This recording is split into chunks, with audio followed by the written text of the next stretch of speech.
la andadera está prohibida. Claro, por muchos factores. A partir de los 5 meses, cosa importantísima, el mejor lugar para poder estimular el desarrollo motor de un bebé es el piso.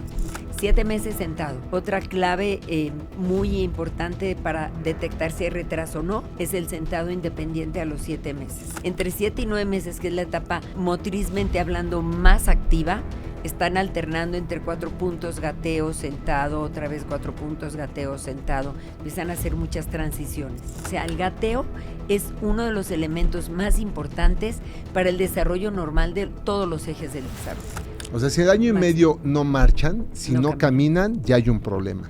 Hola, ¿qué tal? ¿Cómo están todos? Bienvenidos a un episodio más de este NSS, el podcast Nutritional Support System. Y hoy tenemos una invitada de lujo, la licenciada Matena Valverde, que nos va a hablar de un tema muy importante y este es: mi bebé no se mueve tanto como otros. ¿Qué está pasando? Si es normal el desarrollo neurológico, si hemos tenido algún tipo de problema que tengamos que atender. Siempre existen esas preguntas, sobre todo en los primeros años de vida, pero aquí vamos a hablar también de lo que está pasando antes de que nazca el niño. O sea, en el periodo gestacional se podrá hacer determinación de algún tipo de problema y qué es lo que tenemos que hacer, cómo lo podemos abordar. Pues eso es lo que vamos a tratar en este podcast y, por supuesto, si les gusta la información, compártanla con la que ustedes consideran las personas que le hagan falta, o si no, pónganle me gusta, dejen sus comentarios, muy importante.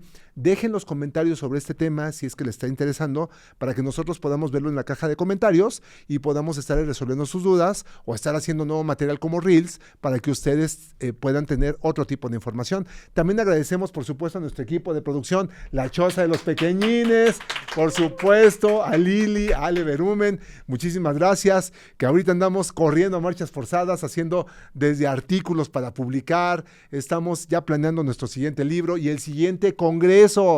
Ya tenemos fecha para el Congreso, 18 de abril del 2026, así que prepárense porque se va a poner muy bueno el primer Congreso Nacional de Soporte Nutricional Especializado, así que no se lo pierdan, especialistas de la salud. Y bueno, pues comenzamos con este NSS. Y con ustedes, NSS, Nutritional Support System, el podcast, by Fernando Leal. Equilibra tu mente, sana tu microbiota y activa tu cuerpo con la mejor suplementación. Presentado por Alfenlesa, tu marca de soporte nutricional. Bueno, pues ahora sí, después de nuestra brillante presentación con nuestra querida Lili Castelán, ahora sí vamos a iniciar con todo este NSS, el podcast, con la invitada que nosotros tenemos aquí de lujo, que es la licenciada Matena Valverde, que nos acompaña una vez más para poder hacer válido este episodio, porque pues evidentemente estamos a gente profesional. La licenciada Matena Valverde, o Marilena Valverde Díaz, es fisioterapeuta, certificada en neurodesarrollo, psicomotricidad e integración sensorial, además de tener una maestría en educación en competencias, y actualmente dirige 5 clínicas, no una, no dos, no tres, 5 clínicas de rehabilitación neurológica en la Ciudad de México, y yo creo que dentro de pronto una sexta, no se lo pierdan. Además es catedrática de la Universidad de la Anáhuac, Salle, y además la Universidad Benemérita de Puebla, la UTLA, es profesor de UTLA, sí, perfecto. Matena Valverde, pues bienvenida, ¿cómo estás? Todo bien, muchas gracias. Contentísima de estar aquí contigo, con todas las chicas de la cabañita. De la cabaña de los pequeños, de la choza de los de pequeños. La choza. Ya todo el mundo les dice como quiere. Sea. Nadie sabe por qué, pero no. Dicen la choza de los pequeñines, ¿no? Y bueno, con este tema que me apasiona. O sea, verdaderamente me apasiona. Ok, de acuerdo a tu currículum y de acuerdo a todo lo que hemos visto, primero quiero que sepan todos ustedes que Matena no es cualquier persona. Matena es toda una autoridad, no solamente en México, sino en Latinoamérica, con respecto al tema del desarrollo neurológico, la rehabilitación que se le tiene que dar a los pediátricos, aunque maneja todas las áreas. Pero ella es toda una autoridad docente de generaciones y generaciones de chamacos que pues ahorita brillan, pero pues tú, a ver, no es porque seas mi amiga, pero creo que eres una profesional en toda la extensión de la palabra. Gracias. Y hoy vamos a hablar de esto, ¿no? O sea, de tanto que le preocupa a las mamás de, oye, mi bebé se mueve o no se mueve bien, ya me retrasé, era normal que se sentara a tal edad, oye, pues camina de puntitas, salen los test elevadísimos, y luego ¿qué tenemos que hacer con esto, no? O sea, estamos bien, estamos mal, ¿qué sucede ahí con esta parte? Porque los primeros 3 años de la vida, dicen 2 porque juntan a los primeros 1000 días. Claro. Pero los primeros 3 años es cuando tú ya viste que ya estás retrasado en muchas áreas importantes, ¿no? Entonces, quisiera empezar abordando un tema, si te parece bien. Claro. ¿Por qué no empezamos definiendo qué significa desarrollo motor? Ok, desarrollo motor es la parte de la evolución del movimiento en el primer año de vida de cualquier niño. Lo más importante es que vaya en las etapas en las que deben de ir y dentro de los rangos de edades que se deben de presentar. Entonces, consideramos un desarrollo motor normal o típico cuando el niño puede controlar cuello entre 3 y 4 meses, cuando puede empezar a rodarse entre 5 y 6 meses, cuando puede empezar a sentarse entre 6 y 7, cuando puede empezar a arrastrarse entre 8 y 9, gatear entre 10 y 11 y caminar de manera independiente al año de edad. Ese sería lo ideal, lo típico de un desarrollo motor grueso. ¿Y si los niños no presentan eso? Habría que averiguar por qué. Finalmente, hay condiciones en las cuales los niños pueden tener pequeños desfases del desarrollo y no necesariamente implica un trastorno del neurodesarrollo. Sin embargo, hay otras en las que sí es importante darse cuenta qué está pasando y hacer un diagnóstico formal. El problema que hemos tenido recientemente es que muchos pediatras, ya es menos, gracias a Dios, pero muchos pediatras les decían a la mamá, no, mire, seguro es flojito como el papá. Lo consiente, ¿no? Usted mucho. O lo consiente mucho. O los papás, los mismos papás, dicen, no, es que yo era igualito. Ahorita tenemos un caso de una chiquita que tiene una macrocefalia y estamos sospechando. Crecimiento. Ajá, exacto, un crecimiento. El perímetro cefálico, la medición está por arriba del límite esperado para su edad. Entonces, y tiene retraso en el desarrollo psicomotor y tiene un tono muscular bajo, o sea, sus músculos están flojitos. Entonces, cuando hay tantos criterios, se puede sospechar de una hidrocefalia, pero al hablar con los papás muchas veces agua en el cráneo. Dicen, sí, agua en el cráneo. Muchas veces te dicen, es que yo era igualito, es que yo soy muy cabezona y cuando estaba chiquita también estaba igual. Entonces, ahí sí es importante decirles que es necesario hacer una interconsulta con un especialista como un neuropediatra para que a través de los estudios que él determine, considere necesarios como una resonancia magnética, se descarte o se diagnostique la hidrocefalia, que es el acúmulo de agua dentro del cerebro que puede afectar el desarrollo. Ok, a ver, entonces, tú lo que nos estás diciendo es que evidentemente no solamente el desarrollo motor está comprometido, sino el desarrollo motor viene asociado con otros problemas neurológicos, por ejemplo, el habla y otros factores. ¿Con qué puede venir vinculado? Con todo, absolutamente todo. Hay 5 ejes del desarrollo que van de la mano. Evidentemente, el primero es motricidad gruesa, motricidad fina, lenguaje cognitivo y social. Pero todos van de la mano. Y si a eso le sumas los factores de integración sensorial, pues también influye en el desarrollo de estas áreas o en el desfase de estas áreas. Entonces, el primer aprendizaje se da a través del movimiento. Y nosotros tenemos un lema que es que el niño que no se mueve no aprende. Porque la primera etapa del movimiento es la que te permite explorar tu mundo, y a través de esa exploración del mundo es como tú aprendes. Entonces, un niño que está, digamos, en una cuna, apretado con una cobija, y que a lo mejor está cuidándolo la abuelita, y la abuelita pues o le da de comer y lo deja dormir, es todo lo que hace, no tiene esa oportunidad de moverse, conocer el espacio.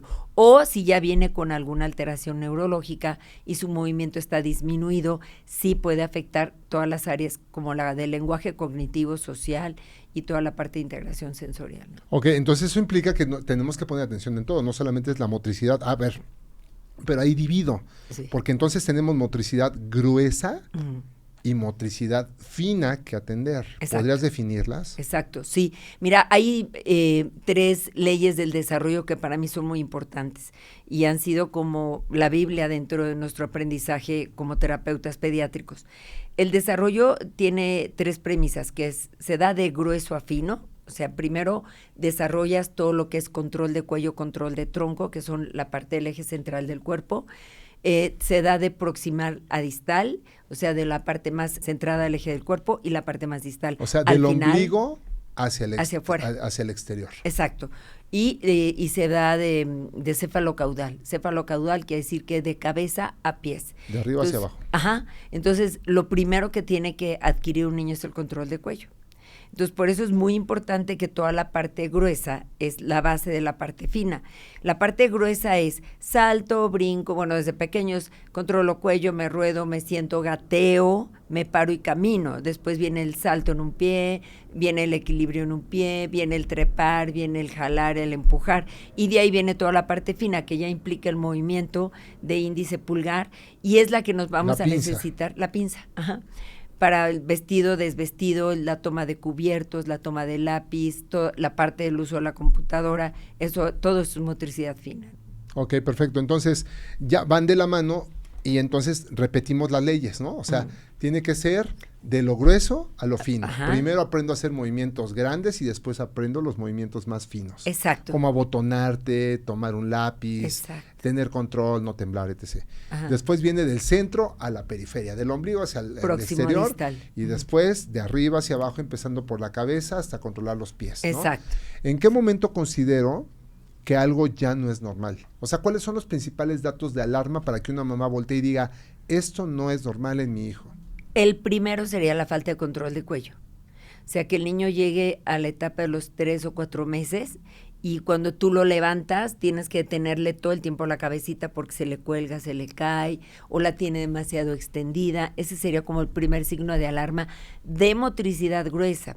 Sin embargo, antes existen, por ejemplo, irregularidades en el sueño. Niños que duermen demasiado, que son estos típicos niños que las mamás se van al café con las amigas y están todo el tiempo dormidos y entonces ella presume que sus hijos son unos angelitos porque no hace nada, no es normal. O sea, un niño latoso entonces es de lo más saludable.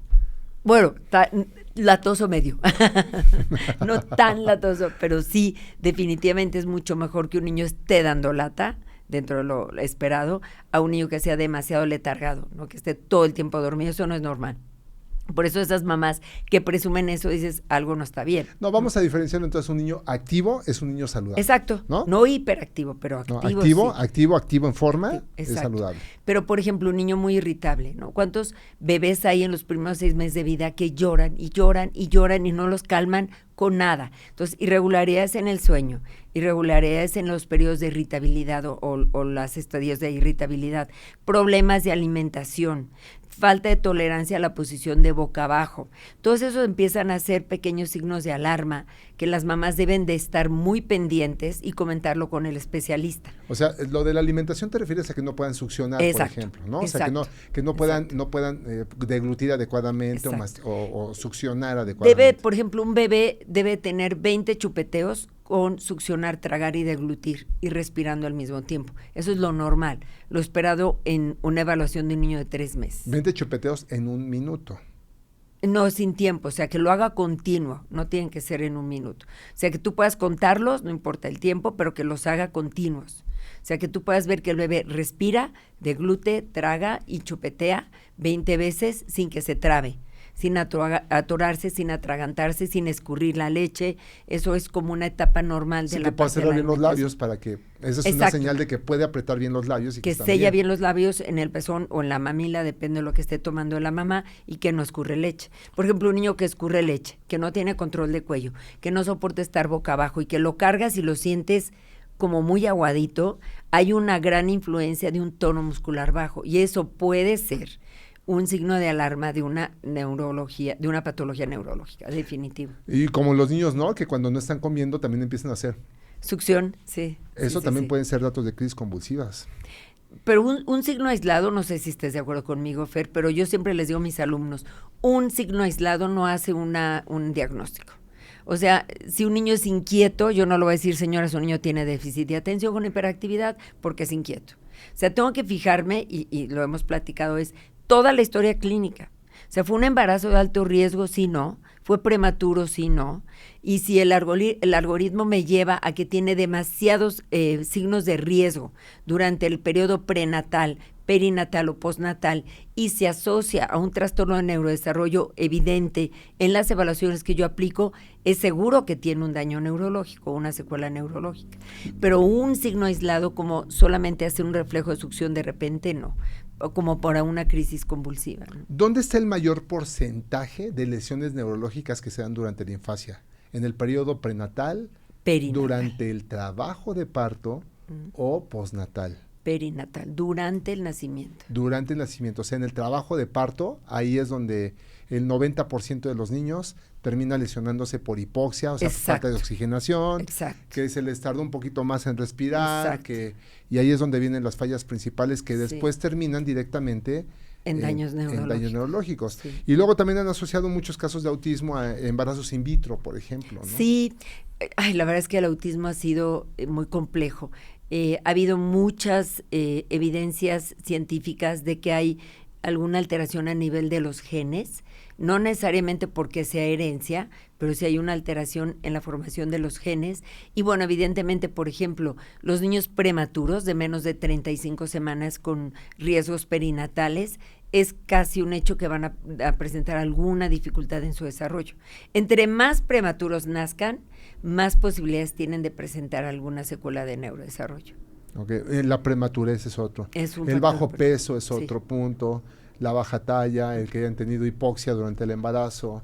Y lo prenatal, por ejemplo, mamás fumadoras, mamás que toman alcohol, mamás que han tenido mucho estrés durante el embarazo o mamás diagnosticadas con depresión y con ingesta de medicamentos que pueden ser causantes de alguna alteración neurológica. Por eso, siempre que existe la posibilidad de planear un embarazo es lo ideal, porque se pueden hacer exámenes prenatales para saber que los dos están perfectamente bien, sanos, y además tomar ácido fólico antes, no en el periodo, en el último trimestre del embarazo, ya no te sirve de nada. Antes de embarazarte. Antes, 6 meses antes de embarazarte, lo ideal sería tomar el ácido fólico para evitar lo que son defectos del tubo neuronal, como el mielomeningocele, el meningocele, la espina bífida. Eso lo evita el ácido fólico, ¿no? Claro. Entonces, siempre que hay un embarazo así, es lo ideal. Pero ya cuando el embarazo es ya me embaracé, ahí es cuando vienen dificultades, porque no hubo una buena alimentación, no hubo un buen seguimiento de la etapa prenatal, y entonces se vienen dificultades peri y postnatales, ¿no? Bueno, y te voy a poner otro caso. Por ejemplo, si ya sabemos que actualmente la microbiota sí se transmite de la mamá al embrión o al feto. Si a las personas le dan medicamentos y sobre todo antibióticos durante el embarazo y no se corrige la disbiosis en la mamá, puede llegar a tener también trastornos neurológicos porque el intestino y el cerebro es un mismo eje, van de la mano. Entonces, también llamado para todas las personas que hacen que tienen esta situación, si van a recibir antibióticos, lo correcto, y esto no es ninguna consulta, eso tiene que quedar clarísimo. No estamos haciendo consultas, este programa es informativo.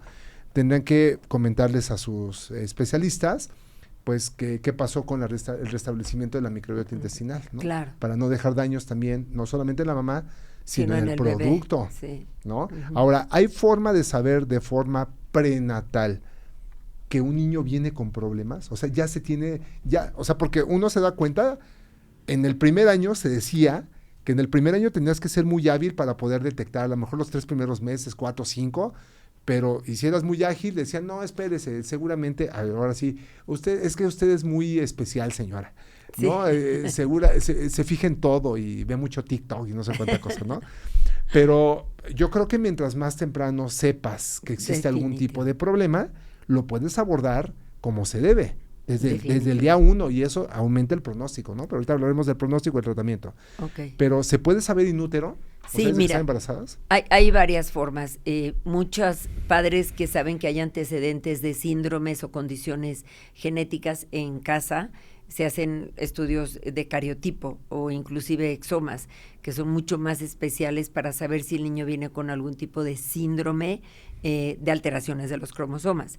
Hay un ultrasonido de 4ª dimensión que ve las estructuras del cerebro. Entonces, por ejemplo, el aumento de pliegues en el cuello o inclusive el tono que se puede observar en la boca, en la imagen con la boquita abierta, en la implantación baja de orejas, todo eso se puede ver en la estructura de la cara y del cuello y de la cabeza, y se puede predecir que pudiera venir algún tipo de síndrome o de condición de neurodesarrollo.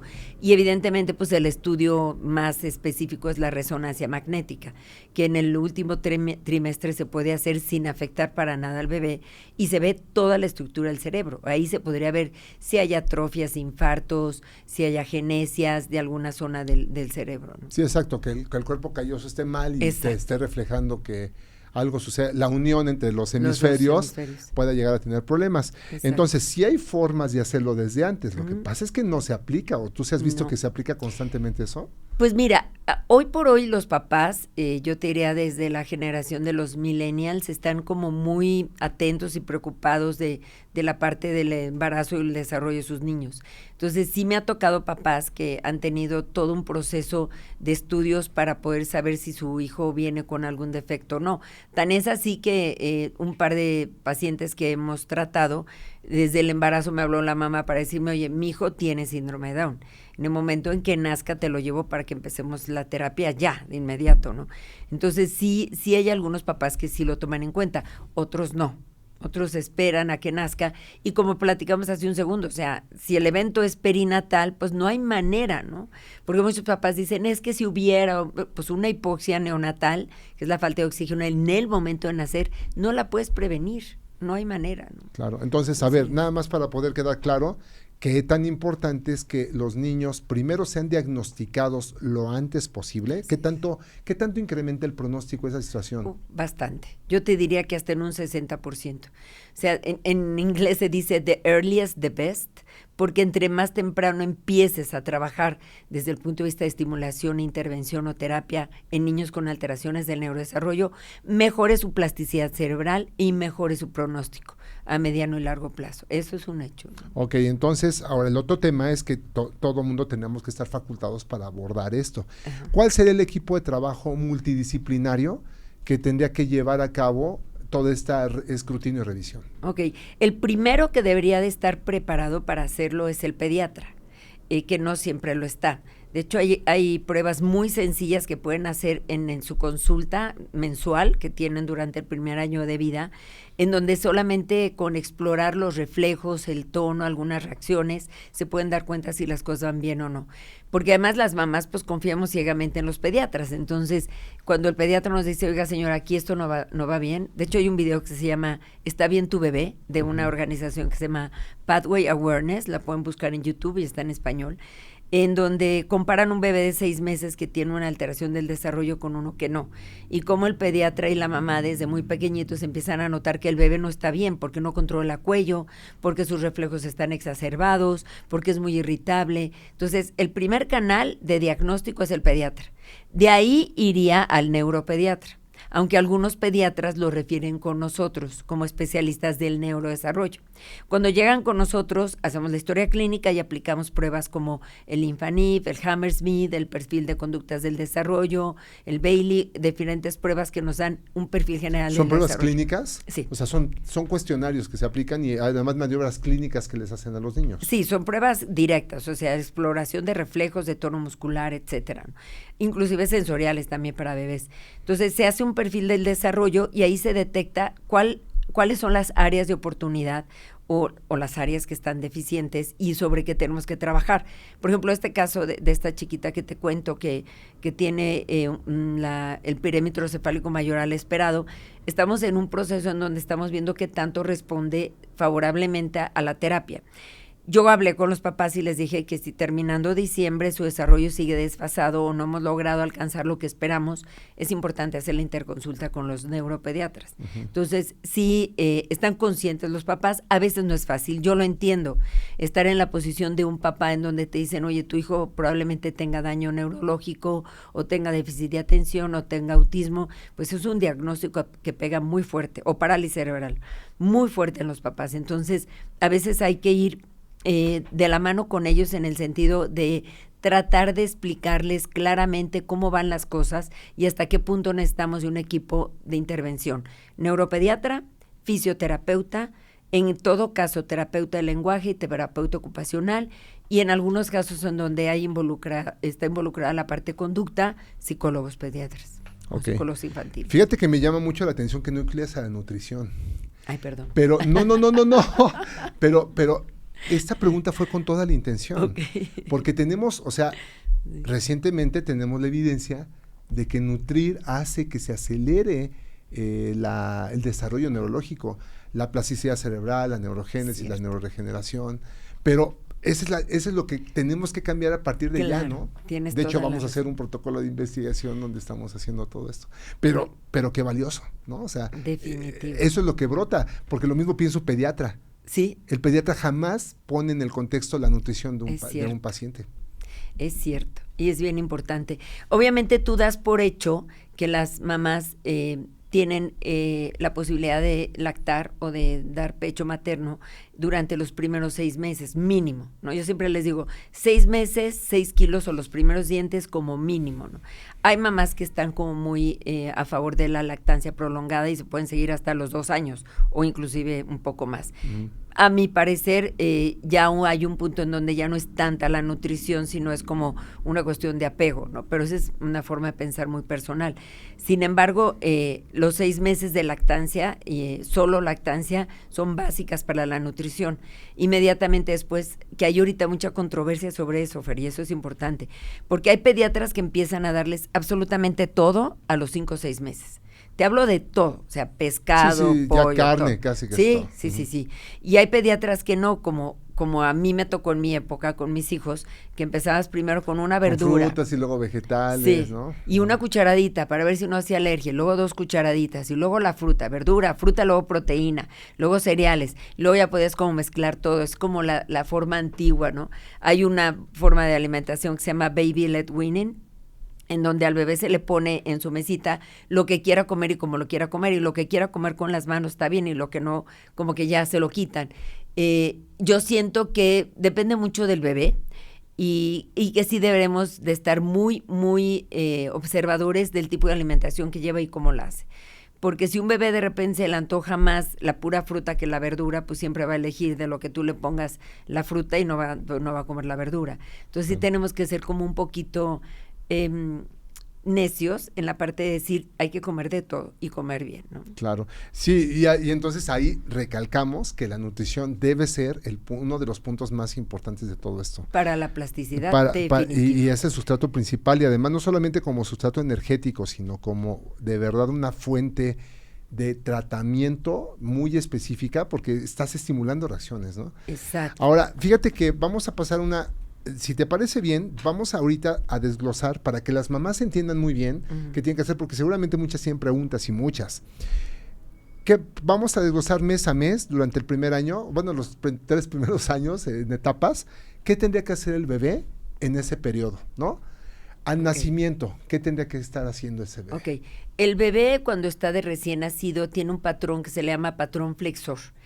Van a estar sus miembros superiores, brazos y piernitas muy flexionados, inclusive yo les digo a las mamás, cuando tratan de cambiarlo, tratan de estirar el brazo y ¡pum!, se regresa, se le llama reflejo de navaja, porque justamente la posición en el útero era una posición completamente flexora. Entonces, lo esperado es que un bebé recién nacido esté totalmente encogidito, eso es lo normal. No laxo, imagínate que un niño nazca todo laxo. Exacto, okay. Eso pasa con los prematuros.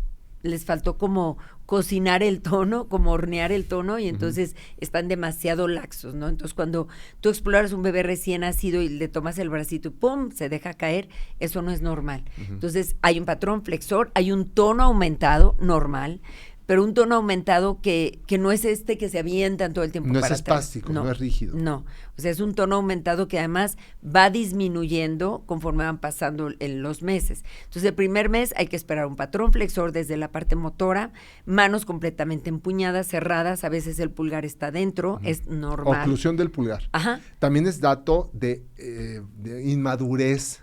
Después de los 4 o 5 meses. Cuando no se libera el pulgar, se le llama pulgar piramidal y puede ser un signo de daño neurológico. Pero en las primeras etapas la mano debe estar empuñada, el patrón flexor, el aumento del tono fisiológico no espástico. Entonces eso se espera y obviamente que coman, duerman. No hay prácticamente mucha interacción. Empiezan a tener contacto visual ya cerca de los 3 meses, 2-3 meses, y empiezan a ver a 30 centímetros de distancia, que curiosamente la naturaleza es muy sabia, porque es la distancia que tienen entre la cara del bebé y la mamá. y la mamá. Entonces, cuando la mamá le habla y le está dando pecho, ellos alcanzan a distinguir las facciones de la mamá. Más allá ya no ven, y ven colores contrastantes. O sea, ven blanco, negro y rojo, son los primeros 3 colores, ya después empiezan a incluir otros colores. Pero facciones finas después de los 3 meses. Empiezan a tener la sonrisa social, que muchas abuelas dicen es que se están riendo con los angelitos. Cuando están dormidos y se empiezan a reír, pero a veces sí, a veces la mamá le habla y empieza a tener una respuesta. Hay estudios donde hacen videos de los bebés en donde el papá empieza a sacar la lengua, te hablo bebés entre 1 y 2 meses, y el bebé empieza a sacar la lengua, y los imita. Entonces esas etapas son súper... o sea, maravillosas de ver cómo empiezan a hacer cosas tan chiquitos y tan importantes. Entonces, toda esta etapa del desarrollo es bien importante. A partir del 2º mes, la mano se empieza a abrir, el tono empieza a bajar y empiezan a tener patrones de postura más extensores. Entre el 1er mes y el 5º, de estar en un patrón totalmente flexor, pasan a un patrón totalmente extensor. De hecho, llegan a apoyarse en el ombligo, se le llama posición de avión o de Superman, y empiezan como a balancearse en el ombligo. Entonces, el cambio que hay de las posturas es muy importante. Muchas mamás les da pánico ponerlos boca abajo, porque creen que van a tener la muerte de cuna. Sí. Y la verdad es que el bebé, mientras esté despierto, se puede poner boca abajo. Si está dormido, no. No. Back to sleep. Dormido tienen que estar totalmente boca arriba, porque la muerte de cuna se asocia a dormirlos boca abajo. Se les olvida respirar y tienen asfixia. Sí, tienen presión en la cavidad torácica y eso es un problema. Exacto. Oye, y hablando de todo esto entonces, el hecho de que los niños empiecen al 1º o 2º mes a relajar todo su cuerpo, pues tampoco es correcto tenerlos como taco, ¿no? Como antes se hacía. Exacto. ¿O tú cómo ves, sí o no? No, definitivamente no. Aunque hay una excepción. Hay bebés muy irritables que puede ser por un reflujo fuerte, en donde están muy incómodos cuando están totalmente sueltos. Entonces, en ciertas situaciones como para dormirlos, vale la pena arroparlos un poco, haciendo esta información propioceptiva en su cuerpo para que se relajen y puedan dormir, pero no todo el tiempo. Definitivamente no. Y hay otra cosa muy importante.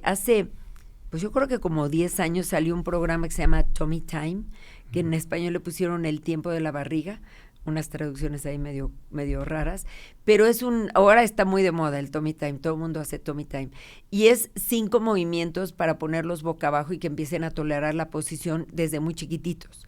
Pero es curioso porque muchas mamás que me han dicho, es que yo hago Tummy Time, y luego a ver, ¿cómo haces el Tummy Time? Pues lo pongo así boca abajo. Le dije, no, son 5 posiciones y tienes que ir tomando tiempo de cuánto te aguanta desde la primera posición hasta la 5ª, para que el bebé vaya teniendo posibilidad de fortalecer los músculos del cuello.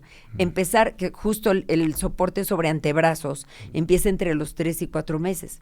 Entonces, cuando empiezan con el soporte en antebrazos, empiezan a levantar la cabeza. Entonces, de ahí empiezan a girar un poco y entre 4º y 5º mes empiezan a tener como el rodado primitivo, que empiezan medio a rodarse y luego regresan, y ya entre el 5º y el 6º ya empiezan a rodarse por completo. Okay. Entonces, hay etapas del desarrollo.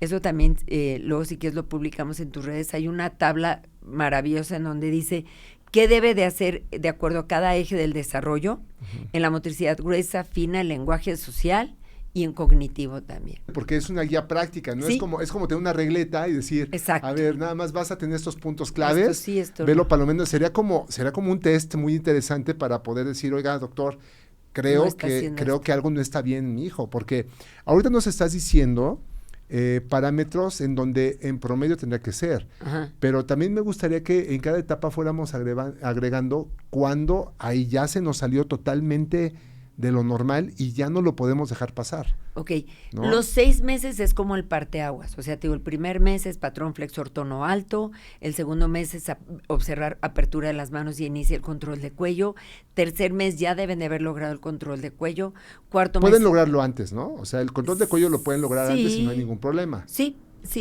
no es muy común, pero podría ser. Entre el 4º y el 5º mes... A ver, perdóname que me clave aquí porque ese es un punto crucial, el control del cuello. Sí. Pero ¿cómo podemos saber que ya controla el cuello? Cuando tú lo cargas, lo tienes aquí cargado y no necesitas detener su cabeza. Que lo traes cargado y el niño ¿lo puedes poner totalmente horizontal y ya detiene la cabeza? No, vertical. vertical, solamente totalmente vertical, y ya detiene la cabeza. Pero antes de eso, tú lo ves boca abajo y ya pone los antebrazos y levanta la cabeza. Sí, o sea, no es un niño que está arriba. todo el tiempo con la cabeza colgando o pegada a la superficie. Ese es como el primer signo más evidente de todo, ¿no? No controla la cabeza, algo está pasando, algo no está bien. Ok, perfecto. Así es como logras entender ese concepto. El tenerlo vertical, horizontal no, o sea, no lo pongan horizontal porque ahí puede generar lesiones o qué puede pasar. O sea, la posición horizontal, bueno, la posición boca abajo, que es la primera que nos ayuda a tener mejor fortalecimiento de los músculos del cuello y mejor control de cuello y de cabeza, es una posición que puede indicarnos que algo no está bien cuando el bebé lo dejas así y la cabeza está totalmente colgada. Pero la parte más evidente es cuando lo cargo vertical y todo el tiempo le tengo que estar teniendo la cabeza. Eso no es normal. Y hablo de 5 meses. Si a los 5 meses estoy todo el tiempo con la cabeza aquí, algo no está bien. ¿Sabías que para una protección total no basta con un solo mineral? Eso es porque tu cuerpo necesita todo un equipo de defensa. El zinc fortalece tu sistema inmunológico, mientras que el selenio actúa como un poderoso antioxidante que protege tus células, regeneran tejidos y combate del envejecimiento celular. En Alfa Enlesa hemos unido ambos en ZincCell, la fórmula diseñada para optimizar tu salud. Encuéntrala ahora en alfaenlesa.com, Amazon y Farmacia San Pablo. Regresamos a nuestro podcast. Ahora sí, después viene el control cefálico y ¿qué sigue? Entre 3 y 4 meses ya tiene que estar integrado el control cefálico. Si después de los 4 meses no detiene la cabeza... Algo no está bien. Definitivo. Ahí sí sería un signo de alarma importante, un foco rojo. 4 meses y no más. Exacto, exacto. Perfecto. Y a los 5 meses ya empieza el rodado. Empiezan de boca abajo a boca arriba o de boca arriba a boca abajo. Muchos bebés empiezan a voltearse más fácilmente de boca abajo a boca arriba porque como no les gusta estar boca abajo, se empiezan a empujar y de repente la gravedad, ¡pum!, los voltea y se quedan boca arriba. Y de boca arriba a boca abajo necesitan un poco más de esfuerzo porque tienen que activar toda la parte de la faja pélvica. Entonces, una de las formas que yo lo estimulo es pongo un objeto a la altura de su brazo, pero que no lo alcancen con este. Entonces, en automático usan el otro brazo y al momento de hacer esto, gira su cuerpo. Y a la hora de girar el cuerpo, jalan la cadera y llegan a boca abajo por gravedad, pero llegan a boca abajo. Entonces, de boca arriba y boca abajo, el rodado o el voltearse es entre el 5º y 6º mes. ¿Hasta qué mes es correcto máximo que lo puedan hacer? A los 7 meses ya tienen que estar rodando. Si 100%. no ruedan. Sí, si no o sea, ruedan, no se pueden brincar el rodado. No, Okay. definitivamente. Sí, porque oye, se brincó el gateo, ¿no? O sea, se brincó el gateo y bueno, a veces nadie dice nada, ¿no? No, pero Se luego brincó el las gateo. posturas, los problemas de coordinación, justo estábamos platicando que muchas personas que quieren hacer deporte hoy por hoy, o que tienen malos problemas de postura, tienen problemas de alineación, les preguntas y dicen, no gateé. Entonces, en las clases de educación física se dan cuenta porque es el menos coordinado de todos. Después de que llegan a los 5 o 6 meses ya con un rodado integrado, ya con control de cuello empieza el arrastre. Okay. Entonces, muchos niños sí se saltan el arrastre y no hay tanto problema. Se pasan de la posición de boca abajo a 4 puntos y gatean. Pero el arrastre es literal como posición de arrastre de soldado, ¿no? Pecho a tierra, y es brazo derecho con pierna Es como izquierda. reptar. Sí, están reptando. reptando, exactamente. Okay. Reptan entre 6 y 7 meses. Entre 7 y 8 meses empiezan a empujarse para atrás y empiezan a balancearse. Entonces, al 8º mes puntos. Que no repten también ya es un problema. Pero hay casos en que se saltan la reptación. ¿En qué casos? Niños que se pasan directo a los 4 puntos y al gateo. O sea, de los... sí los hay, que sí. Evolucionan tan rápido, evolucionan tan bien que se brincan del voltearse. Sí, a ponerse en 4 puntos, estiran los brazos, se empiezan a balancear y gatean. Esos niños se pueden saltar el arrastre y no pasa nada. Son niños que generalmente nacen con muy buen tono muscular y muy reactivos y niños que además de alguna forma han llevado una adecuada estimulación en casa. Que no necesariamente sea una terapia, pero una buena estimulación en casa, que los ponen boca abajo, que les ponen juguetes alrededor. A partir de los 5 meses, cosa importantísima, el mejor lugar para poder estimular el desarrollo motor de un bebé es el piso. No camas, no cambiadores, no corrales. Piso. O sea, piso con foam y esas cosas, claro, ¿no? Claro. Sí, foamy, tapete, lo que quieran, pero piso. Ok, no camas. No. Llamado atento, no camas. No hemos tenido casos de fracturas de cráneo. Porque, ¡ay! Se rodó y pácatela, se caen de las camas que miden un metro, bueno, eso poquito está más. fatal. Sí. O sea, el piso es lo mejor. El piso. Y no dejarlos solitos, porque uno a veces piensa, bueno, pues es que no se mueve, voy y regreso, y cuando menos ves, Ya está. el niño ya tuvo un accidente. Sí, ¿no? exactamente. Sí. Ok, entonces el rodado, el reptar, y después viene los 4 puntos. La ponerse en posición de 4 puntos. Del reptar, muchos de ellos empiezan a empujarse con los brazos. Cuando hay un buen tono en los brazos, empiezan a empujarse con los brazos hacia atrás, levantan caderas, se colocan en 4 puntos y se balancean. Se balancean un buen ratito ahí, luego se sientan. El sentado, por ejemplo, del sentado largo al sentado lateral a los 4 puntos, es una etapa importantísima, que justo platicamos. En esa etapa, entre 5 y 6 meses, hay papás que dicen, a la andadera, y pum, los meten a la andadera, ¿no? Entonces, resulta que toda la transición que fue rodado, arrastre, posición de 4 puntos, luego el hincado, semi-hincado, parado, se la saltaron. Entonces el niño de repente se encuentra mágicamente en un andador y no sabe ni cómo llegó ahí. Un andador que apenas pone las puntas y brum, se arrastra solito. No hay un patrón de marcha adecuado, no hay un control de postura adecuado.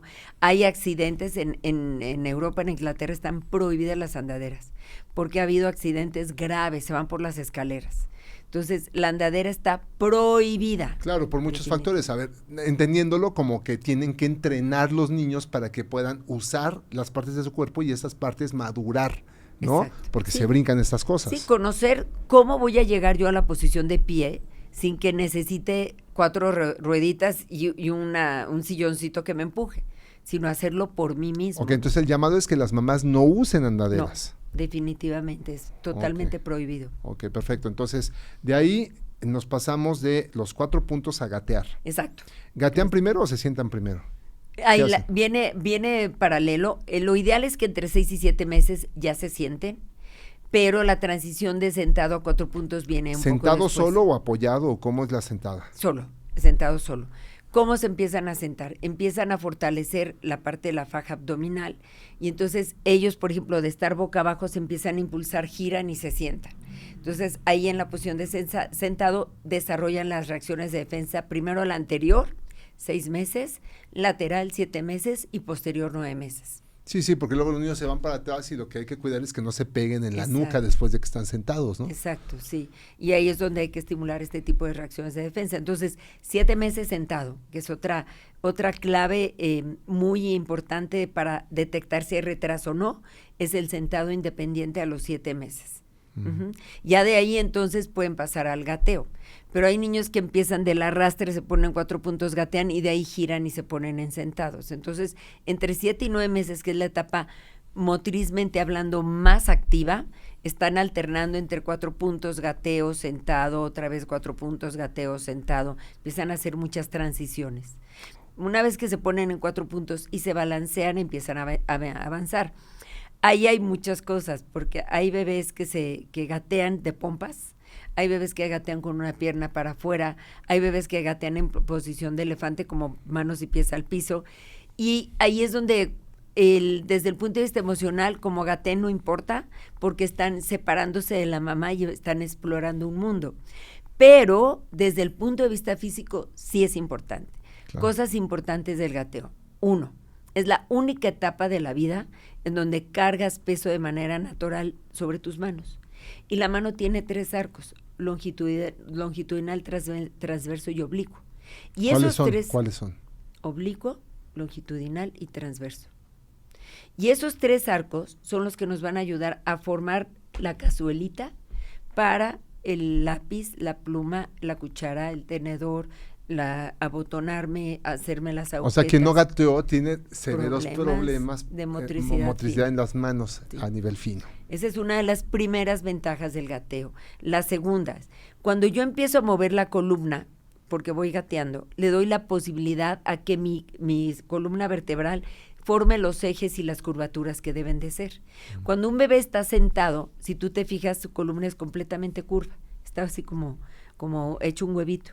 Y hasta que empiezan a hacer movimientos de extensión, se empiezan a formar las lordosis que deben de formarse en la columna. Entonces, para la columna es muy importante. Es un precursor de la marcha heterolateral funcional. Porque ¿cómo gatea un niño? Brazo derecho con pierna izquierda y brazo izquierdo con pierna derecha. Sí, la coordinación. Exacto, es el mismo patrón que usamos coordinadamente en la marcha. Claro, y correr, hasta para correr, ¿no? Sí. Sí, o sí, sea, sí. Yo creo que entonces el gateo es sumamente importante para la mayor parte de los niños, ¿no? El proceso de aprendizaje se da desde ahí, la parte sensorial, la parte del lenguaje de comunicación, o sea, el gateo es uno de los elementos más importantes para el desarrollo normal de todos los ejes del desarrollo, de los que estábamos hablando. ¿Tendrá que ver con la parte emocional también? Sí, porque se separan de la mamá y empiezan a ser independientes. Entonces se vuelven niños muy seguros de sí mismos a la hora que están explorando el medio ambiente a través del gateo. ¿Hasta cuándo es normal que gateen y se sienten? O sea, ¿hasta qué momento dices no gateó ni se sentó? ¿Hasta qué punto ya no es normal? Ok, si un niño llega a los 10 meses y no ha gateado, entonces no es normal. Al igual que sentarse. Uh-huh. Si a los 10 meses no se ha sentado, desde los 7 si no se sienta, ya hay un problema. Sí. Ok, perfecto. Luego, ¿qué sigue? Después de que empiezan a gatear, llegan a los diferentes muebles y se hincan, ¿no? Y ahí en hincado empiezan a hacer un poco de transición, de juego, de subir juguetes, de bajar. O sea, les llaman gigantes, ¿no? O sea, que se pongan sobre sus rodillas para poder alcanzar más arriba. Exacto. ¿No? Y después hacen la posición de semi-hincado, que es sacar una piernita adelante y de ahí pararse. Y luego de ahí viene la marcha lateral. Muchos papás en esta etapa dicen, ay, ya se para, vamos a ponerlo a caminar. O andadera o lo pone a caminar de los brazos, van todos colgados y no tienen este conocimiento de la marcha lateral, que es muy importante para poder desarrollar una buena lateralidad. Entonces tienen que empezar a caminar de los muebles hacia un lado y hacia el otro. De ahí pasarse de un mueble a otro, que yo les digo que es como el paso de la muerte porque empiezan a buscar un punto de equilibrio entre pasarse del sillón de la sala a la mesa del centro, por ejemplo, ¿no? Uh-huh. De ahí ya tienen que empezar a dar pasos empujando algún tipo de soporte, que eso se llaman andadores. Una cosa es la andadera y otra cosa son los andadores. Uh-huh. Los andadores son los típicos carritos, ¿no? Que traen miles de cosas y que pueden ir empujando. Entonces, eso sí, como el carrito del súper. Ándale. Eso les da mucha estabilidad, orientación de la postura, fuerza en las piernas, fuerza en los brazos, y de ahí entonces ya empiezan a caminar por sí solos. Sí, hay algunos niños que les gana el peso y ¡pum! Sí, van para adelante con todo, pero también entonces les da equilibrio. Sí. ¿No? Que es otro de los temas importantes y les permite tener una visión panorámica, porque ahí es donde empiezan a cargar el peso en su columna y en sus piernas, que es algo sumamente importante, empiezan a hacer la pelvis fuerte, ¿no? Exacto. Que es donde, ahí es donde ya sabes dónde está tu peso enfocado, ¿no? Sí. Ok, ¿hasta qué edad es importante la marcha lateral, bueno, el hincarse, la marcha lateral? Ok, si el gateo se dio entre los 9 y 11 meses, entre 11 y 13 meses deben de tener ya la marcha lateral bien establecida y empezar a dar pasos empujando objetos. El máximo tiempo para presentar una marcha normal son 18 meses, año y medio. O sea, si el año y medio no marchan, si no caminan, ya hay un problema. Nada de que es flojito, nada de ese tipo de cosas. Hay que sospechar que algo no está bien. Sumado a otros factores, como te comentaba hace ratito, no puede ser un factor único el determinante de un diagnóstico de un trastorno de neurodesarrollo, ¿no? Ok, perfecto. Bueno, entonces, viene ahí esa etapa en donde ya caminaron y bueno, después, ¿qué sigue del caminar? Ok, una vez que los niños caminan hay que buscar su alineación y que no caminen de puntas también, porque empiezan a caminar con la base de sustentación muy abierta y los brazos arriba, que es la forma en que ellos empiezan a buscar el equilibrio y con poca disociación, o sea, no hay una separación de la parte superior del cuerpo con la parte inferior, que nos da todo el patrón de marcha. Entonces, si la marcha se vuelve como en bloque, si se caen cada rato, si se tropiezan, si no tienen equilibrio, entonces algo no anda bien en la parte de la marcha. Pero después de la marcha viene, por ejemplo, el salto que se le llama salto primitivo o salto asimétrico, que es como que empiezan a saltar, hacen con un solo pie, bajan o con un solo pie. Exacto. Ajá. Ese viene después, que ese es como a los 2 años, entre 2 y 3 años. Ya después de los 3 años viene el correr, ¿no? Que empiezas como a corretearlos. A los 3 años. A ver, me regreso tantito. Entonces, tú tienes la marcha y después de la marcha viene un patrón de brinco. Ajá. ¿En qué momento Ya que tienes una marcha bien establecida? ¿Hasta qué momento empiezan a brincar? Hay niños que pueden empezar a brincar desde los 3 años y hay otros que empiezan a brincar cerca de los 4 Entonces años. vámonos antes, subir escaleras. No, subir escaleras a los 3 años. 3 años. Y alternar los pies. A los 3 años. O sea, vamos, porque pueden subir de uno en uno, ¿no? Subes. Sí, exacto, sin alternar. Entre 24 y 36 meses sostenidos 2 en algún años, soporte. de 2 años a 3 años Ajá. es cuando pueden empezar a subir escaleras uno a uno. Juntan, pero con soporte. Ya sea la mano de la mamá, un barandal, etcétera. Otra cosa importante, que no se entrena mucho porque hoy muchos lugares no tienen escaleras, subir y bajar gateando. Aprender a subir que no sean gateando. Peligrosas las escaleras, Sí, ¿no? o sea, tienes que estar ahí, obviamente, Sí. pero sí tienen que aprender a subir, escalar. Que los a metan bajar al escaleras. parkour. Sí. Sí hay parkour para niños. Pues sí, cómo no. Entonces, a ver, ahí subir y bajar escaleras es otro punto. Ajá, en el gateo. Y- Y después ya lo hacen de pie, subo juntos, sin alternar y con apoyo. Ok. A los 3 años ya empiezan a hacerlo, sí, con apoyo del barandal, pero sin necesariamente hacerlo subo juntos, sino alternando uno y uno. No, y además el mensaje es para las mamás, es que luego las mamás, no lo hagas, es peligroso. No, en lugar de que no lo hagas, ve y acompáñalo para que Enséñalo. lo haga, ¿no? O sea, sí, eso implica inversión de tiempo y Sí. mucho tiempo, Totalmente. ¿no? O sea, hay mamás que a veces no pueden porque mamá y papá trabajan, Sí. pero, o viceversa, la mamá trabaja o el papá trabaja, ¿no? O Sí, sea, sí, pero sí. qué bendición que una persona, una Familiar, una mamá o cuidadora. papá puedan quedarse full time todo el tiempo con Sí. con un bebé. Hemos tenido la experiencia de algunos papás que, sobre todo en épocas después de la pandemia, que la mamá trabajaba en la mañana y entonces el papá se quedaba con el niño y en la tarde hacían cambio. Entonces siempre había uno de los dos con el hijo. ¿Y qué tal? Muy bien. Oye, Muy y bien. cuando, por ejemplo, los hijos de papás divorciados, ¿cómo les va? Mira, cuando son tan chiquitos, a veces es algo que van aceptando muy fácilmente y no tienen tanto problema. Cuando ellos son más grandes sí es complicado, porque además de que se dan cuenta que la situación entre los dos papás no está bien y emocionalmente les pegan mucho. Muchos de ellos se sienten culpables, ¿no? Siempre ellos creen que por su culpa sus papás se separaron, se pelearon o se divorciaron. Entonces hay que trabajar mucho desde la parte emocional. Cuando son bebés, sí te puedo decir que la mamá es como mucho más apegada a establecer como patrones de estimulación de neurodesarrollo desde muy pequeñitos que el papá, aunque ha habido casos que el papá es el que se queda como más tiempo, pero generalmente es la mamá es la que está como más involucrada, ¿no?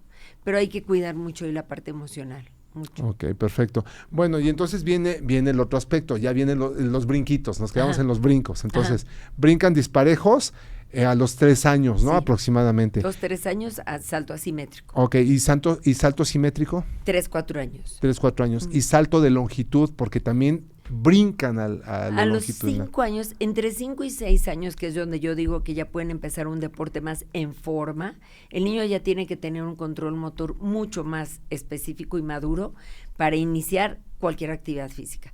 Karate, taekwondo, fútbol, tenis, lo que sea. Oye, pero si lo meten, por ejemplo, el año y medio a la natación, a Bueno, los 2 años al ballet. Y Pero esas más cosas. que natación, o sea, lo que yo siempre les sugiero como primera actividad física es precisamente la natación, pero en chiquitos de menos de 3 años les enseñan a flotar, les enseñan a llegar a la orilla, que eso es un seguro de vida. No siempre les digo a los papás, con que tu hijo aprenda a llegar a la orilla cuando está en una alberca, ya estás del otro lado, ya se salvó de no ahogarse, ¿no? Pero natación como tal, o sea, tú imagínate lo que implica coordinar un crawl, mariposa, dorso, pecho, no lo pueden hacer antes de los 5 años, es muy difícil. Les cuesta mucho trabajo coordinar brazos, piernas, tener la fuerza del abdomen, por ejemplo, en dorso para mantener las piernas arriba. Entonces, el niño de arriba de los 4 años es cuando se puede empezar a preparar para una actividad física más formal. Antes pueden llevar actividades físicas, pero realmente son como más lúdicas. El ballet, tú ves una clase de ballet de una niña de 3 años y son muy simpáticas porque es que hacen puntitas, pero pues no te hacen realmente una baile de ballet completo, ¿no? Entonces sí tiene que tener una madurez neuromotora para entrar en una actividad física de manera mucho más profesional, hablando de alguien que quisiera que su hijo fuera un atleta en el futuro, ¿no? Claro, ok. Entonces, esos son los puntos más importantes para poder saber que está bien. Ahora, se juntan otras cosas importantes, por ejemplo, el habla. ¿En qué momento hablar correctamente ya no es normal si no lo ejecutas correctamente, ¿no? O sea, ¿cuándo ya se tienen problemas? La etapa límite, la edad límite para poder decir que un niño tiene o no retraso en el lenguaje son los 3 años. De hecho, las valoraciones formales del lenguaje se hacen a partir de los 3 años. Últimamente nos han llegado pequeñitos de menos de 3 años con dificultades de lenguaje, pero se les da como un programa de estimulación del lenguaje. Pero lo que sí te puedo decir es que muchos chiquitos que nos han llegado con problemas de lenguaje han sido niños que han estado desarrollando autismo o que son realmente niños que vienen con autismo. Pero nos llegan las mamás, es que no habla nada. Estamos hablando de un niño de 3 o 4 años que no habla nada. Solo hace sonidos o grita o imita algunos sonidos del medio ambiente, pero no habla nada. Y cuando llegan a las consultas te das cuenta que son niños que tienen movimientos estereotipados, falta de contacto visual, son muy inflexibles en los cambios del medio ambiente, corren de un lado al otro gritando. Entonces ves los criterios y dices, no era nada más el lenguaje. Sí, hay exacto. muchos otros criterios. Bien asociado. Sí, a lo mejor un niño que sufre un trauma o a lo mejor porque también puede haber hipoxias durante el canal de parto, o sea, en el periodo del parto, que pueden afectar áreas específicamente del lenguaje. O sea, puede ser diferentes áreas las que fueron afectadas y pues a lo mejor hay que echarle ganitas al lenguaje, pero lo demás está perfectamente bien. Ahí es donde viene la valoración, ¿no? Sí, una resonancia, perdón que te interrumpa, pero una resonancia te dice específicamente dónde está la lesión. Sabemos que en la parte frontal es toda la parte cognitiva y social, toda la parte de razonamiento, en la parte temporal y es toda la parte del lenguaje y audición, en la parte occipital está la visión, en la parte parietal está toda la parte motora. Entonces, cuando tú ves un cerebro que tiene zonas específicas con lesión, ya sabes hacia dónde va la alteración del neurodesarrollo del niño. Cuando hay daños, como por ejemplo, chiquito que me dicen, tiene una afección en corteza o subcorteza, que yo les digo, la corteza es la presidenta del cerebro. Todo tiene que llegar ahí. Entonces me dicen, tiene un trastorno córtico subcortical, digo, entonces ahí está afectadas varias áreas de su desarrollo. Okay. Pero el lenguaje, por ejemplo, desde el balbuceo, Fer, o sea, desde que empiezan a hacer el como imitación de los papás, empiezan con el ba, da, después empiezan a señalar eso ya es una forma de comunicación. Luego nos da mucho coraje porque dicen papá antes de mamá, ¿no? Entonces uno dice, más ¿cómo padre, puede ¿no? ser? Entonces empiezan con papá, mamá, a veces no con intención, pero luego ya lo van girando con intención. Luego empiezan a tener, o sea, un niño al año de edad debe tener entre 10 y 15 palabras. Entonces deben de decir mamá, agua, leche, pan, ven, toma, dame, etcétera, ¿no? Y ya a los 2 años empiezan a hacer frases. Quiero pan, dame agua, ven mamá. Y a los 3 años ya tiene que tener un lenguaje mucho más integrado. O sea, ya puedes platicar con él. Ya puedes decirle, a ver, cuéntame cómo te fue, qué hiciste hoy, qué te duele, y ya te puedes ir perfectamente bien. Entonces, ya un lenguaje bien establecido, en los 4 años ya tienen que hablar perfectamente bien. A los 4 años. Si a los 4 años no, ya se te está tostando otra vez, o sea, la situación y ya tienes que buscar. Desde los 3, ¿no? Desde los 3. Desde los 3 que tú notes que algo no está bien, necesitas buscar inmediatamente atención para que esto no suceda. A menos que sumado a esto esté lo que te decía, que no te vea los ojos, que es muy irritable, que tiene movimientos estereotipados. Que camina de puntas. Exacto, ¿no? Que su juego es como sin estar en ballet. Exacto. ¿No? Porque también hay unos niños que hacen ballet que caminan de puntitas. Podría ser, sí. O bailan y no tienen ningún otro problema. Sí, ¿no? Tienes que sumar factores para hacer un diagnóstico, ¿no? Ok, perfecto. Bueno, ahora, dentro de todo esto, ¿cuáles son los mejores tratamientos o ejercicios para que tu niño, en todo este periodo que acabamos de escribir, pueda estar activo? O sea, porque luego los papás los quieren meter desde los 6 meses a hacer alguna actividad, ¿no? ¿Qué es lo mejor? O sea, ¿qué es lo que tenían que hacer para poder ayudarlos a estimular, ¿no? Mira, el primer trimestre es posiciones y masaje infantil. O sea, porque la verdad es que lo que cuidas en el primer trimestre es la alimentación y el sueño. Que el niño esté muy bien alimentado, que tenga buenos ciclos de sueño y posicionarlo despierto boca abajo, con lo que te decía del tummy time, y dormido boca arriba, ¿no? Y hablarle mucho, hacerle contacto visual, utilizar movimientos de brazos y piernas suaves, básicamente sería eso lo más importante. Cuando tú lo empiezas a colocar boca abajo es mucho más fácil que empiece a iniciar el rodado, que es como la siguiente etapa. Entonces ya después del tercero y cuarto mes ya empiezas como a estimular la parte del rodado y el control de cuello boca abajo. Y ponerlo en la posición de pie, poner música, igual. Y tú estás jugando visual. con él, ¿no? Que Sí, lo pongas jugando. y que le pongas juguetitos y que los persiga y tú estar igual con él, ¿no? Exacto, Oye, sí. Utilizar, por ejemplo, para la parte visual, lo que te comentaba, ¿no? Materiales que sean colores muy contrastantes, que los puedas seguir de un lado al otro, que pueda hacer contacto visual y sonreír cuando tú le platicas. Toda esa es como la parte social y cognitiva, ¿no? Entonces, una vez que empieza el rodado y que empieza ya a tener como esta intención de movimiento, ya puedes empezar a estimular el arrastre, el sentado con reacciones de defensa. Se utiliza mucho la pelota, tipo la pelota bobat, para balancearlos adelante y atrás, que fortalezcan. ¿pero eso abdomen. lo hacen directamente en un instituto o dónde lo hacen? Pues mira, ya hay muchos videos y como sugerencias de estimulación temprana en casa que te dan varios tips, ¿no? Por ejemplo, esta organización que te digo que se llama pathwayawareness.org, tienen toda una página en donde te dicen por trimestre qué te sugieren que hagas en casa e inclusive te dicen dónde hay un foco rojo. Y cuando ese foco rojo hay que hacer, ¿no? Que sería una evaluación con un especialista. Ok, entonces el primer año todo es lúdico, todo es juego, todo es empezando a estimular a que haga cosas, ¿no? Jugando, hay muchas alternativas para eso y que se busque asesoría. Sin ser muy aprensivos, porque Exacto. luego... Sí, porque luego es, ¿qué pasó? Pero hay límites, ahora, hay que ser aprensivos, pero bien documentado para que no se nos escape nada, ¿no? Y disfrutar claro. a tu hijo, ¿no? Porque la verdad es que luego por estar preocupado de que le pase algo, no disfrutas. Claro. Ni el niño ni tú. Claro. Ahora, viene el otro punto que es el segundo, o sea, el del 1 a los 2 años. ¿Es bueno que lo metan actividades de algo? ¿Natación? Pues el agua es muy buena. El agua siempre es un elemento que favorece mucho porque no tienen gravedad y a los niños generalmente les gusta muchísimo. Entonces, si empiezan a tener como una serie de actividades en agua, son muy buenas.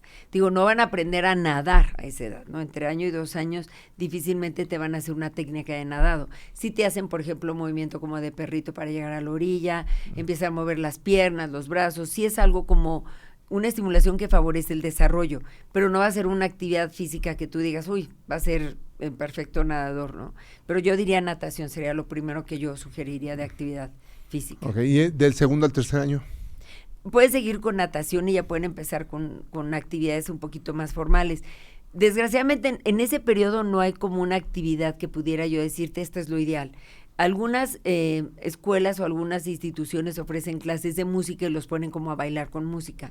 Entonces a veces, por ejemplo, centros de estimulación temprana bastante conocidos tienen que la clase de música, que la clase de cosas sensoriales, que la clase de motricidad gruesa. Entonces, si las mamás tienen posibilidades y tiempo de hacerlo, los pueden llevar. Y si no, en la casa, por ejemplo, ponerles circuitos, ¿no? Ponerles un túnel para que pasen por dentro del túnel, subir gateando escaleras, bajar gateando, recoger objetos del piso y levantarlos, poner como canastitas de básquetbol para que avienten pelotas, jalar, empujar, meter, sacar, todo ese tipo de cosas que en casa se pueden hacer. Por ejemplo, que pateen una pelota o que avienten pelotas, buenísimo, sí. ¿no? Sí, todo lo que... Sí, porque patear la pelota implicaría mucho equilibrio, o sea, entre que lo pateas y vuelves a caer con el pie, muchos se caen. Sí, con swing o sin swing, porque muchas veces al principio es como que lo empujan y se queda el piecito ahí y se pueden caer, pero ya después lo empiezan a hacer con swing, con un movimiento de la pierna, y esto es entre 3 y 4 años.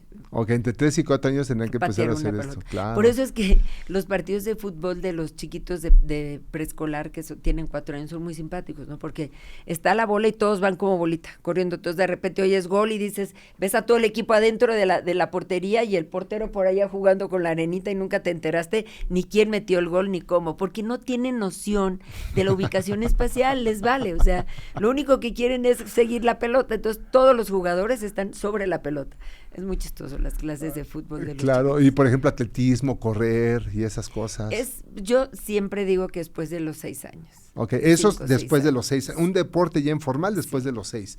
¿Cuáles son las actividades que no los pondrías a hacer en los primeros 3 años o los primeros 4 años?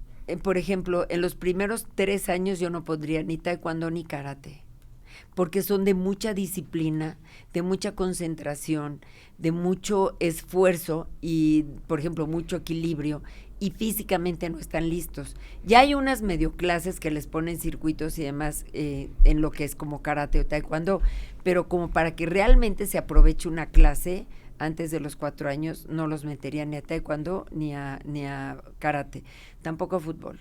Ok, esas cosas, no. Okay. No coordinan. Que sí, bailar, ballet y natación. Sería natación. Y de ahí yo te diría, me esperaría para lo demás, ¿no? Okay.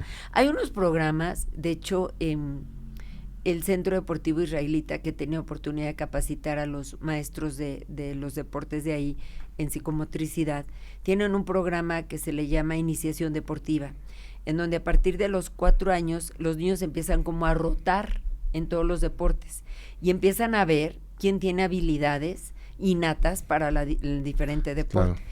Sus olimpiadas son fuertísimas, las olimpiadas de los israelitas son fuertísimas, son muy buenos, pero porque desde chiquitos empiezan a ver qué perfil tienes. Los visualizan, los revisan y dicen, a ver, tú eres bueno para tal y vamos a perfilarte. Y desarrollas eso. Entonces, lo que hicieron los chinos, los chinos en sus olimpiadas hicieron lo mismo y fueron muy exitosos. De detectar desde Sí, chiquitos. Y además te voy a decir una cosa, sería muy bueno que nosotros hiciéramos algo para 720 que tuviera que ver con eso, ¿no? O sea, claro, que ver con una capacitación para mamás en las diferentes etapas de la vida, ¿no? Uh-huh. ¿Qué tener que hacer en el embarazo? ¿Y qué tener que hacer el primero de la vida? ¿Y qué tener que hacer el segundo? Cada año, ¿no? Sí. Será muy bueno hacer un curso de esos. Sí, capacitarlos para que, además de que sepan lo que tienen que hacer, detecten cuando hay un foco. Eso, yo creo que ese curso estaría bien bueno. Sí. O sea, que nos avisen, ¿no? Avísenos si les interesa algo así, que voten y vamos a ver. Yo creo que eso sería un hitazo, ¿no? Sí, y lo hacemos teórico-práctico. Lo hacemos, yo ya me incluí. Por eso. No, pues te estamos invitando a hacerlo, ¿no? Sí. Ok, Matena, oye, este tema es muy importante porque muchas mamás tienen muchas dudas con respecto a este tema y no saben si es normal o no, o qué hacer en este caso. Ok, a ver, pues cierra el podcast. ¿Qué nos dirías? ¿Cuál es el mensaje final que les darías a los...? Yo les diría que tengan la capacidad de observar cualquier alteración que pueda existir en su bebé, pero disfruten a sus bebés también.